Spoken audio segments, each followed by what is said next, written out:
Samsung a sorti cette année deux Galaxy Note. Galaxy Note 20, Galaxy Note 20 Ultra. Deux produits qui sont vraiment intéressants. Je ne sais pas si vous connaissez la gamme Note de Samsung. C'est la gamme avec le stylet. On est dans le très haut de gamme chez Samsung, mais ce qu'on a vraiment cherché ici, eh bien, c'est tous les usages qu'on va avoir avec le S Pen. Le S Pen, il est là. Il vous permet de venir prendre des notes, de venir dessiner extrêmement facilement, de mettre des petits messages et de griffonner des choses, vous voyez, de manière artistique ou pas, en fonction de vos talents. Dans mon cas, c'est pas. Mais cette année, Samsung a fait un choix qui est très particulier et on le retrouve notamment avec l'écart entre ces deux produits. Le Galaxy Note 20 Ultra, qui est le plus haut de gamme et aussi le plus cher, et le Galaxy Note 20, qui est le modèle un peu standard. Sauf que à presque 1000 €, il y a plein de choses qui vont, il y a aussi pas mal de choses qui vont pas, et qui fait qu'aujourd'hui, ce produit, je vous le recommande pas, et je vais vous expliquer pourquoi. Mais juste avant de débuter cette vidéo, je vous invite à venir vous abonner pour tout savoir sur l'actu tech, actu smartphone, montre, ordinateur, PC, compagnie et tout ça, et également sur vous, votre vie numérique, les bons usages, tout ce qu'il faut savoir sur la tech et sur notre rapport aux objets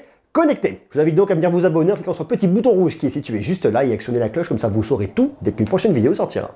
La première chose à connaître, c'est le prix, 959 €. Mais il y a également une version à 1059 €. C'est exactement ce prix qui va orienter tout le reste de la vidéo, qui permettra de vous expliquer pourquoi ce Samsung Galaxy Note 20 a un problème. Faut vraiment garder ça en tête. Le prix, on est à quasiment 1000 €. On va arrondir à 50 € près, on est à 1000 €. Donc quand on est sur un smartphone à 1000 €, on attend ce qui se fait de mieux, on attend peut-être pas ce qu'on aura avec le Ultra, c'est-à-dire l'excellence. Vous savez, il y a des smartphones aux alentours de 500, 600, 700 € qui ont les mêmes spécifications techniques que les flagships, à quelque chose près, et qui sont là pour un peu casser les pattes au flagship. Là, à 1000 €, on est dans le flagship, donc on s'attend à voir ce qu'il y a de mieux.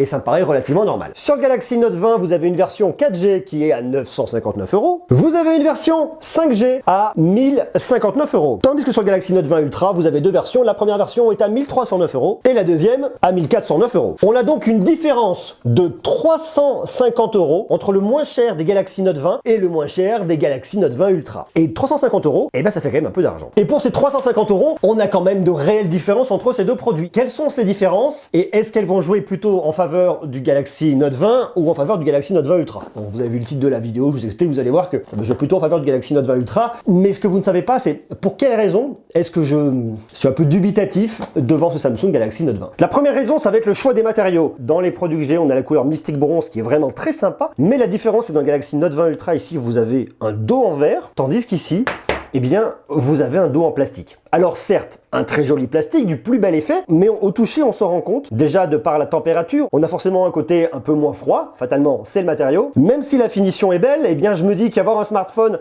à quasiment 1000 € avec un dos en plastique, eh ben, ça me fait un peu râler quand même. Deuxième point de différence, c'est la protection. Sur le Galaxy Note 20 Ultra, je vais avoir le dernier Corning Gorilla Glass, tandis que sur le Galaxy Note 20, eh bien, je vais avoir le Corning Gorilla Glass 5, qui aura des propriétés moins protectrices que celui du Galaxy Note 20 Ultra. Et une fois de plus, à quasiment 1000 €, eh bien, ça a de quoi faire râler. Alors certes, et je serai le premier à vous dire, lorsque vous allez acheter un smartphone à 1000 €, voire un petit peu moins, voire un petit peu plus, mais peu importe, lorsque vous allez acheter un nouveau smartphone, il faut le protéger. Donc vous me direz, ok, on n'a peut-être pas le dernier Corning Gorilla Glass au niveau du Galaxy Note 20, mais je peux très bien mettre une protection d'écran. Je vous dirai, ok, pourquoi pas, ça se tient. Vous me direz, ok, j'ai pas un dos en verre, j'ai un dos en plastique, mais de toute façon, tu nous l'as déjà dit, monsieur Greux, je vais mettre une coque de protection pour venir le protéger contre les chutes. Donc, d'une façon ou d'une autre, eh bien, c'est pas extrêmement grave. C'est vrai également, mais malgré tout, dans l'esprit du consommateur, moi je suis consommateur, je vais mettre 1000 € à quelque chose près dans mon nouveau smartphone, eh bien, qu'il ait un dos en plastique comme des smartphones à 200 ou 300 €, vous voyez, ça me fait quand même un peu râler. Même si effectivement, eh bien dans tous les cas, je vais bien le protéger. Mais au-delà de ça, il y a un autre point qui est extrêmement important et qui, une fois de plus, à 959 € me pose problème. Il y a deux choses que vous ne trouverez pas sur le Samsung Galaxy Note 20 et que vous retrouverez sur le Galaxy Note 20 Ultra. Ça va être le menu résolution, puisqu'ici vous pouvez monter jusqu'en WQHD+. Et ce que vous retrouverez également ici, c'est l'option fluidité des mouvements, puisque vous avez un écran, vous pouvez monter jusqu'en 120 Hz. Tandis que dans le Galaxy Note 20, eh bien, ces menus sont inexistants. Pourquoi? Eh bien, tout simplement parce que ce n'est pas du tout possible. Vous avez ici un écran Full HD+, et uniquement Full HD+, pas de WQHD+, et vous avez ici un écran avec un taux de rafraîchissement de 60 Hz. Oui, uniquement de 60 Hz à quasiment 1000 €. Et je remets en perspective par rapport à ce qu'on peut retrouver déjà dans la gamme de Samsung. Si vous regardez les Samsung Galaxy S20 de ce début d'année, eh bien, vous allez pouvoir trouver des choses très intéressantes. Aujourd'hui, moins cher, bien évidemment, mais avec un taux de rafraîchissement de 120 Hz. Et si vous regardez à la concurrence, vous allez pouvoir trouver des excellents smartphones avec des taux de rafraîchissement de 90 Hz, pas très cher, et également 120 Hz, et même de 120 Hz dans le milieu de gamme. Alors là, l'idée, c'est pas de se dire, on est dans le milieu de gamme, on n'est pas du tout là-dedans, que ce soit en termes de photos, de processeurs et tout ça, on est dans le haut de gamme, dans le très haut de gamme. Oui, sauf que pourquoi est-ce que Samsung qui nous sort un smartphone dans le très haut de gamme ne va pas jusqu'à, allez, j'aurais dit 90 Hz, j'aurais pu comprendre. Il pourrait y avoir une logique, mais un écran avec un taux de rafraîchissement de 60 Hz aujourd'hui à quasiment 1000 € mi-2020 sur un flagship, je comprends pas. Alors après, ça veut pas dire que vous allez forcément utiliser du 120 Hz. Peut-être que vous n'allez jamais l'utiliser, peut-être que ça ne vous intéressera pas. Oui, effectivement, le 120 Hz, ça va consommer davantage au niveau de votre batterie, l'autonomie va diminuer drastiquement, je suis d'accord avec tout ça. Sauf qu'une fois de plus, je me repositionne dans un esprit d'achat. Je veux aujourd'hui acheter un excellent smartphone avec les meilleurs technos. Je vais quand même mettre 1000 € ou quasiment 1000 €, et même si je passe par mon opérateur avec un forfait un peu plus cher, dans tous les cas, je vais le payer. Donc pourquoi est-ce que j'irai prendre un smartphone qui n'a pas les meilleurs technos à quelque chose près? Mi-2020, il y a un truc qui cloche quand même. Bon, j'ai également une différence de techno, Super AMOLED vs Dynamic AMOLED. J'ai une différence de taille, 6,7 pouces vs 6,9 pouces. Ça me paraît complètement normal. J'ai une différence également qui se situe juste là, qui sera du point de détail, c'est la taille du poinçon. Elle est beaucoup plus grande sur le Galaxy Note 20 que sur le Galaxy Note 20 Ultra. Sur le Galaxy Note 20 Ultra, j'ai un écran qui est incurvé, ce qui va vraiment venir apporter beaucoup plus d'immersion et qui donne un côté beaucoup plus premium à mon smartphone. Tandis qu'ici, j'ai un écran plat, ce qui est plutôt très classique qu'on va retrouver dans les smartphones milieu de gamme chez Samsung. Et ça, c'est vrai que c'est aussi relativement dommage. Votre smartphone, vous allez passer beaucoup de temps les yeux rivés sur lui, donc le fait de ne pas avoir la meilleure expérience, en tout cas une des meilleures expériences avec le côté incurvé plat, ça fait un peu râler, surtout ce taux de rafraîchissement. C'est extrêmement important, je vous le remets encore en perspective. 959 €, 959 €. C'est dommage. Effectivement, ça apporte des usages en termes de fluidité, mais en termes de marketing, c'est un argument qui est extrêmement important et qui est vraiment mis en avant par Samsung et par les concurrents. Donc quand on sait que c'est un argument qui va faire vendre, notamment pour les technophiles, et ce produit-là s'adresse aussi et beaucoup aux technophiles, ne pas pouvoir mettre en avant cet argument et risquer de se faire retoquer justement avec un écran 60 Hz,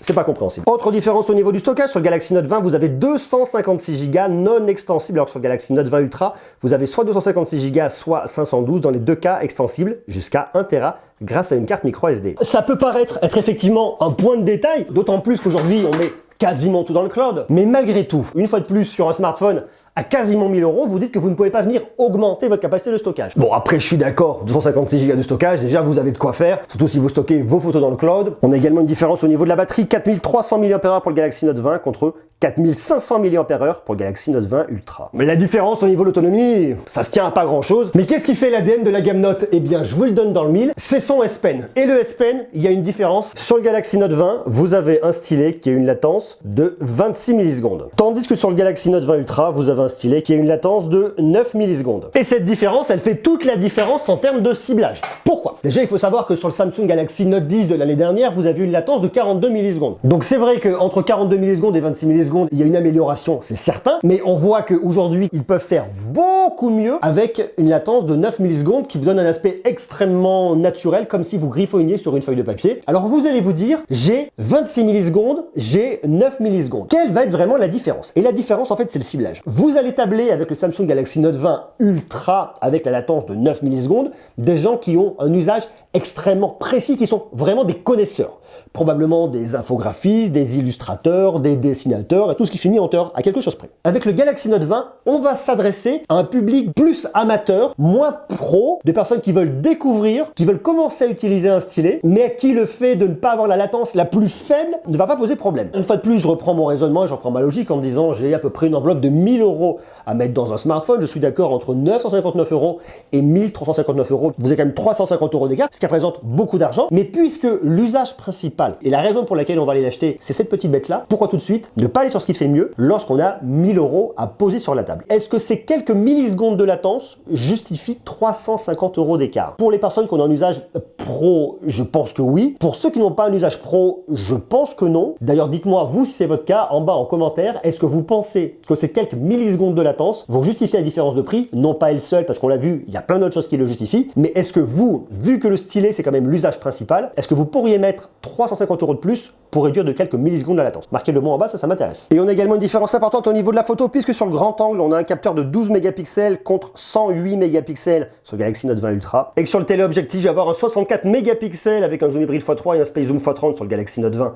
qui se situe juste ici. Et sur le Galaxy Note 20 Ultra, je vais avoir un 12 mégapixels avec un zoom optique x5 et un space zoom x50. Le reste de la configuration est sensiblement similaire, bien qu'on ait un laser sur le Galaxy Note 20 Ultra et non pas sur l'autre, notamment pour le mode portrait pour l'effet bokeh ok, mais si on oublie un peu le côté configuration, et bien que le Galaxy Note 20, vous allez faire des photos d'excellente qualité, de jour comme de nuit, ça marchera très bien, vous ne serez pas déçus. Donc en termes de photos, il justifie son prix. Il y a aussi une petite différence au niveau d'une techno qui s'appelle Point and Share, qui sera disponible uniquement sur le Samsung Galaxy Note 20 Ultra. En termes de performance, dans les deux cas, on a un Exynos 990, ce qui fonctionnera bien. La différence va se faire au niveau de la RAM, puisque sur le Galaxy Note 20 version 4G, vous avez 8 Go de RAM, et sur la version 5G, 12 Go de RAM, tandis que sur le Galaxy Note 20 Ultra, vous avez 12 Go de RAM de partout, donc plus de fluidité. Et justement, et ça c'est intéressant parce que si vous voulez, sur votre Galaxy Note 20, et bien avoir 12 Go de RAM pour avoir le maximum de fluidité comme sur le Galaxy Note 20 Ultra, et bien voyez qu'en termes de tarifs, vous passez de 959 € à 1059 €, donc vous vous rapprochez tout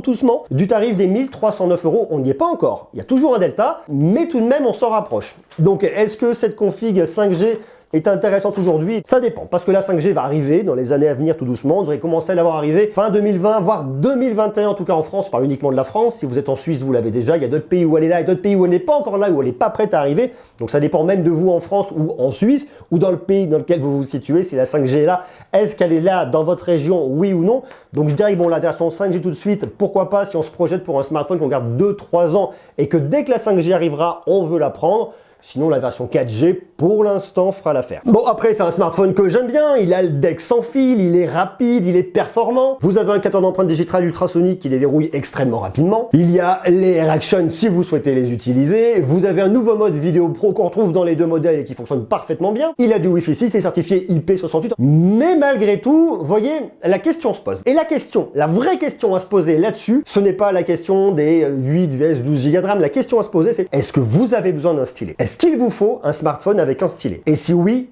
pour quels usages? Ça va permettre déjà de vous orienter entre une config ou l'autre. Et si l'usage du S Pen sur ce smartphone-là n'est pas, je dirais, un usage primordial, eh bien je ne suis pas nécessairement sûr que c'est le Galaxy Note 20 qu'il vous faut. Si vous voulez un excellent smartphone de Samsung, un très bon flagship, vous avez les smartphones du début d'année qui auront le même processeur, qui iront très bien avec les mêmes technos et que vous trouverez aujourd'hui moins cher. Vous pouvez même trouver un Samsung Galaxy S20 Ultra qui est le top en photo aujourd'hui chez Samsung, qui vous permettra d'aller plus loin en photo que le Galaxy Note 20 Ultra et que vous trouverez beaucoup moins cher en reconditionné. Donc la question à se poser, c'est le S Pen. Est-ce qu'il vous faut réellement un S Pen? Est-ce que vous en avez réellement un usage? Si c'est un usage plutôt pro et que vous voulez vraiment ce qui se fait de mieux, allez là-dessus. C'est toujours une question de finance, je le sais. 1300 €, ça reste quand même beaucoup d'argent. Le Galaxy Note 20, il est pas mal. Il a des technos qui sont intéressantes, il marche bien, il est très actuel, mais voyez, mettre quasiment 1000 € avec un smartphone, avec un dos en plastique, avec un écran, avec un taux de rafraîchissement de 60 Hz, avec un écran plat, surtout quand on sait que les écrans, c'est la valeur ajoutée de Samsung. En tout cas, c'est une des valeurs ajoutées de Samsung. Tout ça, mis bout à bout, fait que ce smartphone-là aujourd'hui, c'est pas possible de venir vous le conseiller. Peut-être qu'il faut repositionner la gamme Note. Non pas sur l'Ultra, mais sur ce produit-là. Il aurait peut-être fallu un Galaxy Note 20 Ultra, comme on l'a là, un Galaxy Note 20 avec un écran taux de rafraîchissement de 90 Hz ou de 120 Hz avec un dos en verre, mais je pense surtout qu'un smartphone comme ça, avec un écran de 60 Hz et un dos en plastique, on pourrait l'entendre avec un Samsung Galaxy Note 20